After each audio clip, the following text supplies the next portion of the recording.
rinciannya ada apa BAP atau seperti apa atas laporannya kemarin? Ya kita ada BAP barusan gitu, tapi untuk biar lebih rincinya biar rekan saya Bang Rusdi yang untuk menjelaskan. Baik, terima kasih. Yang pertama perlu kami sampaikan bahwa pada hari ini kami sudah melakukan suatu pemeriksaan awal sebagai pelapor terhadap laporan polisi yang beberapa waktu lalu sudah sampaikan. Ini artinya kita membuka suatu pemeriksaan terkait dengan material yang ada dan disampaikan oleh si pelapor. Ada yang lain barangkali yang mau ditanyakan? Per kapan Bang dilaporkan Bang? Melaporkan RA sendiri. Ya, kita tanggal 18 Agustus 2022. Ya. Oke. Bang tadi bawa bukti apa aja Bang? Ya. Jadi pemeriksaan pada kali ini tentunya akan menggali materi-materi yang terjadi di dalam dugaan kasus pidana yang mungkin dapat dituangkan dalam pasal 76B sama 77 Undang-Undang Perlindungan Anak. Pasal itu adalah suatu pasal yang membuka delik tentang penelantaran anak.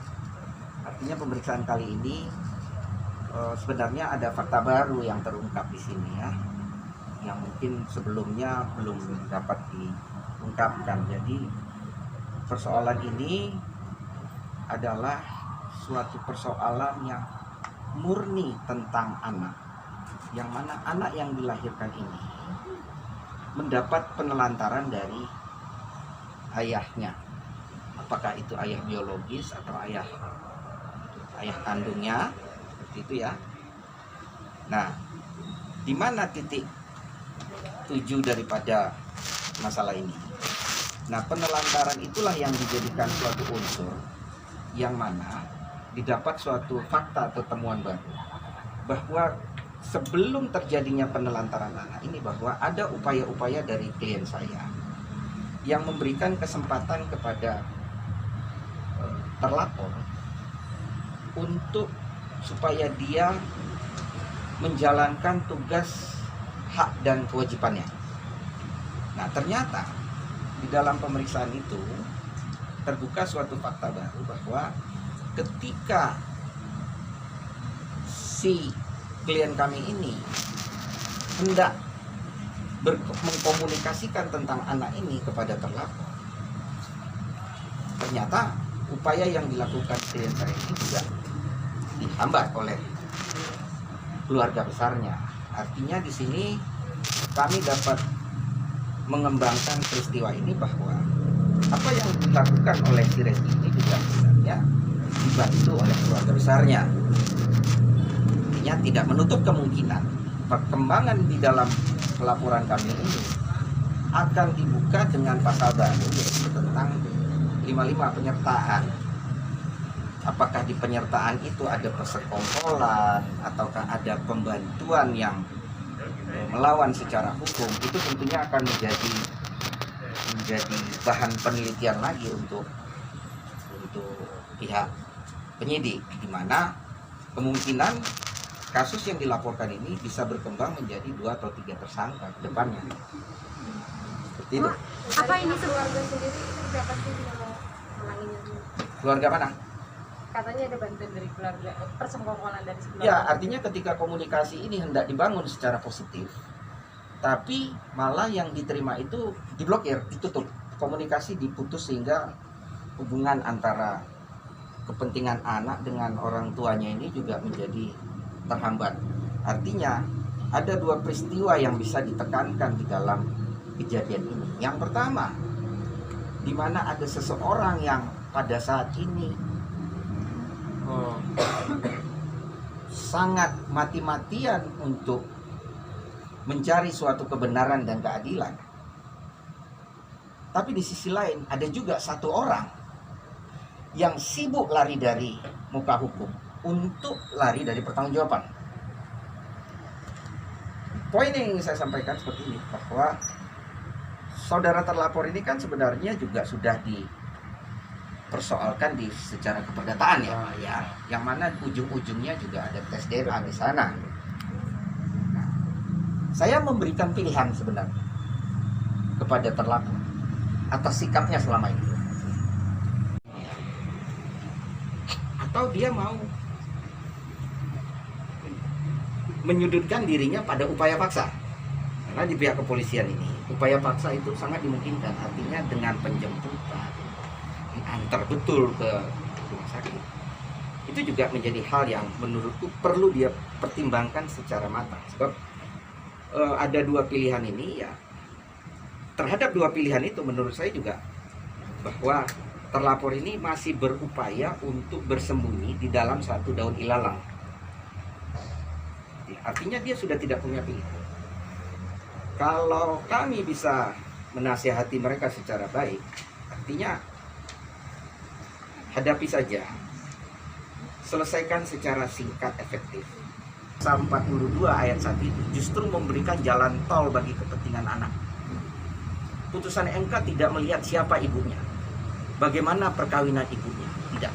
Selama anak ini ditelantarkan, maka secara keperdataan sang laki-laki yang mempunyai bagian dari darah dan daging anak itu harus dipaksa dan ditarik untuk bertanggung jawab. Baik Pak, kalau melihat hasil DNA nih yang belum terbukti, nah bagaimana nanti jika tidak terbukti? Saya agak kurang yakin bahwa ini tidak terbukti. Ya. Kenapa? Klien saya sedari awal sudah mengedepankan tes DNA. Tapi justru itu suatu hal yang kebalikan dilakukan oleh terlapor. Artinya apa? Secara logika, dia tidak mau melakukan tes DNA karena takut jati dirinya terbuka di situ. Jadi dia masih mencoba. Tapi itu bukan suatu hal yang saya yakin akan mudah untuk dia lalui. Tidak. Pilihannya dua. You mau lakukan secara sukarela atau secara paksa. Kalau mau secara paksa ya nggak apa-apa, akan mencerminkan bahwa Anda bukan warga negara yang patuh dan taat hukum. Dan itu sudah menandakan siapa dia. Ada batasan waktunya nggak sih tes DNA sendiri dari pengadilan? Tidak ada, hanya kami saja yang belum melakukan proses untuk tes DNA itu. Karena kami anggap ada beberapa proses yang harus kami jalankan dan itu jauh lebih penting. Ya. Bau ini tadi ada merasa berapa buntu nggak pertanyaan, sih Pak? bahwa ini kan perdatanya mungkin reskinya nggak ada jawaban nih sampai akhirnya sekarang ngelaporin di kantor polisi gitu. Sebetulnya bukan buntu ya, perdata masih kita jalani gitu kan. Dan Reski mau tidak hadir di pengadilan pun nggak ada masalah, dia sudah diwakilkan kuasa hukumnya. Tapi kan ada jawaban di PN itu yang summary-nya adalah dia menolak DNA, itulah makanya kita melakukan langkah hukum ini. Ya, Bang, ya. hanya karena dia sudah mencoba untuk menolak. Walaupun nanti juga secara logika di PN juga akan dipertanyakan kenapa you nolak. Tapi kami masih mempunyai suatu jalan yang lebih sahih, yang lebih tidak terbantahkan. terkait apa aja mungkin bahwa ini Sama lah perkenalan awalnya seperti apa gitu kan. Terus bagaimana Reski mengenal PT gitu kan. Sama seperti yang saya sudah sampaikan ke teman-teman sebelumnya. Kurang lebih seperti itu. Kalau pertanyaan tadi Mbak ini mau 60-an. 60 kawin untuk kondisi anak sendiri sempat mengetahui ya untuk berita-berita seperti ini apa kawin sendiri apa yang kayak masalah? Tahu. Karena saya juga sudah tidak bisa protek ya, ada dari handphone, dari TV segala macam. Cuman saya tidak ukit kasus yang sebenar-benarnya karena belum cocok aja lah materinya. Saya hanya ringan aja saja. Berarti memberi kayak keterangan apa ya kayak penjelasan ke anak seperti apa sih kayak Bahwa ibunya sedang berjuang. Bahwa ibunya sedang berjuang. Keke tahu sekali lah, tahu paham. Sampai kapan? Keke sudah paham.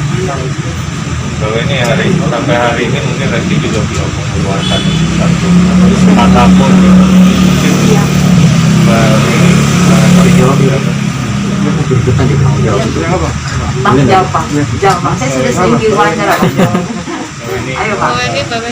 Sebenarnya dengan si Reski tidak menanggapi satu hal yang sifatnya itu dari sisi konfirmasi atau jawaban itu sudah menunjukkan bentuk keputusasaan dia dalam menyikapi persoalan ini, sehingga tidak tahu apa yang mau dilakukan.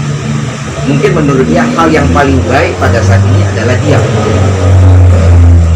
dia itu emas kali. Tapi bagi dia. Tapi di sisi lain bisa juga diam itu sudah mengkonfirmasi bahwa itu adalah iya. Bukan emas ya. Karena Bahwa ini artinya kan di sosial media pun bermunculan foto akun itu dengan Reski dengan Ricky waktu dulu. Emang seperti apa sih? Saya sebetulnya gini ya, saya bilang dari awal bahwa yang tahu persoalan ini tuh banyak. Dari awal saya bilang bahwa teman-teman ingat bahwa ini bukan rahasia lagi. Itu mungkin teman-teman lama saya yang bersimpatik ya, siapa sih ibu-ibu yang tidak tergugah hatinya, siapa sih, ini banyak juga perempuan kan, pasti punya hati nurani. Tanpa perlu saya cari tahu siapa, masih mereka bersimpati pada GG. Udah pasti saya bisa pastikan itu. Gitu. Jadi nggak ada masalah buat saya itu. Selama itu masih dalam kebenaran, bukan fitnah. Kak Weni sendiri sempat ada kayak support dari Kiki sendiri untuk perjuangan ini. Oh sering, anak saya sering bikin surat di tas. Iya. Apa bacanya? Ada nggak ya? Sering saya bawa. Ya. Nih, Keke ini suka ngeliat Keke itu. Bisa dilihat ke kamera aku bang. Keke suka buat kayak gini. Sarangeo katanya kan. Sebelah kiri mbak, kiri. Ini adalah tulisan jujur anak ya. ya anak nggak pernah bohong, anak itu selalu jujur Bu. Iya, betul. Yang bohong itu orang besar. Iya. Ya. Itu gambarnya senyum ya? Iya, mama tuh malaikat. Ini dalam bahasa-bahasa anak kecil. Jadi kalau anak kecil bilang saya ganteng, saya pasti ganteng. Dia jujur. Kalau orang besar saya masih tanya lagi, bohong ya. Tapi bahwa nantinya Keke ini menanyakan sosok Reski sendiri seperti apa sih, apakah memang masih mengingat, karena kan dulu kan memang masih kecil sering. Saya sempat diskusi ya sama salah satu psikolog ya tentang Keke juga, bahwa sebetulnya masih dalam rahim pun anak itu mengingat memori. Jadi sebetulnya dalam alam bawah sadarnya anak itu tahu memori tentang siapa ayahnya. Tapi karena banyaknya memori lain yang masuk, jadi kan ketutup gitu kan, itu normal ya. Tapi Keke sendiri, dia masa kecilnya dia sebelum dia tahu masalah ini, dia sempat bilang, mama aku dipaku ya sama artis dan itu bikin saya apa ya, kan mas sebagai ibu